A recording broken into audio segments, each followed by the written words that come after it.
All right, y'all, I got a whole bunch of breaking news here for you. Yes, I have Jimmy Kimmel updates. Yes, I have Charlie Kirk updates, but I also have about 523 other things to get to as well. So sit back and relax. This one's probably going to be a long one, playing catch up here. But let me start with this. So Estonia is now saying that Russian fighter jets are violating their airspace in a brazen incursion. And so this comes right after we had Vladimir Putin and Russia. They sent a whole bunch of drones, a whole bunch of fighter drones into Polish airspace, and that led to a massive crisis. You know, NATO is scrambling behind the scenes, getting together at the last minute. They invoked, I believe, Article 4 it is. Estonia is invoking Article 4 over this as well. And so this is, make no mistake about it, this is Putin testing his limits, right? And the other thing is he's gathering intel on NATO and on their ability to have decent response time. That's what this is also. And so this is a very, very dangerous moment, man. I mean, I know Trump always liked to attack Joe Biden and say, we're on the brink of World War III, World War III, folks.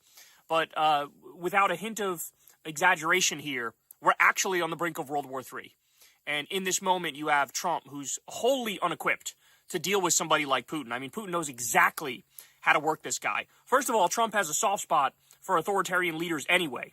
But add in the fact that he knows exactly how to massage his ego. He says things to him like, well, you actually won the 2020 election. Everybody knows that. I mean, it's the mail-in voting. That's the problem. You got to get rid of that mail-in voting. So he's using Trump to basically lead to instability within the U.S., but also, flattering him to get on his good side.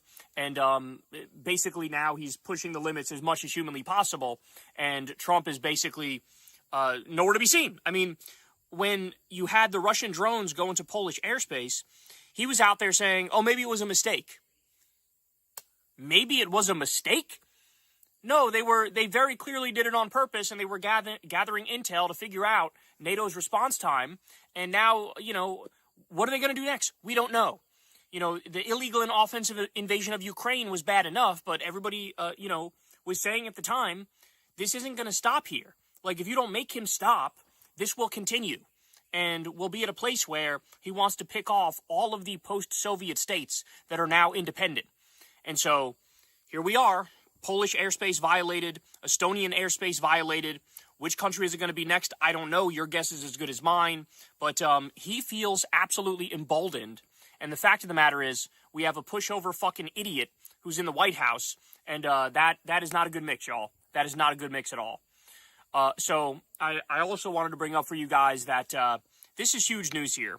But President Trump is expected to fire the U.S. Attorney for the Eastern District of Virginia after his office was unable to find incriminating evidence of mortgage fraud against the New York Attorney General Letitia James. So if you'll remember, Trump basically said, I want you to find some dirt on Letitia James. And they came up with this idea of mortgage fraud. And so you had the U.S. Attorney for the Eastern District of Virginia was the one who was looking into this for Trump. This person comes back and says, sir, I looked, and unfortunately there's nothing there, so there's nothing I can do for you. In other words, Letitia James didn't commit a crime. I know that you wish she did, but she didn't. And so Trump's reaction to that, instead of being an adult, instead of saying, okay, it is what it is, no, his reaction is, I'm now going to fire this person and bring somebody in who will muck up fake charges to go after Attorney General Letitia James. This is how insane this man is. This is how ridiculous he is. This is how childish and petty and how much like King Joffrey he is. Basically, Letitia James's name was totally cleared, and he's like, well, I don't give a fuck, unclear it. So you want to talk about, political persecution. I know he liked to pretend like he was the victim of political persecution, but the fact of the matter was he was charged with 91 crimes because he committed 91 crimes. He actually did the crimes, and then when the judicial system kicked into gear and actually held him accountable, is all discussed out in the open. This was like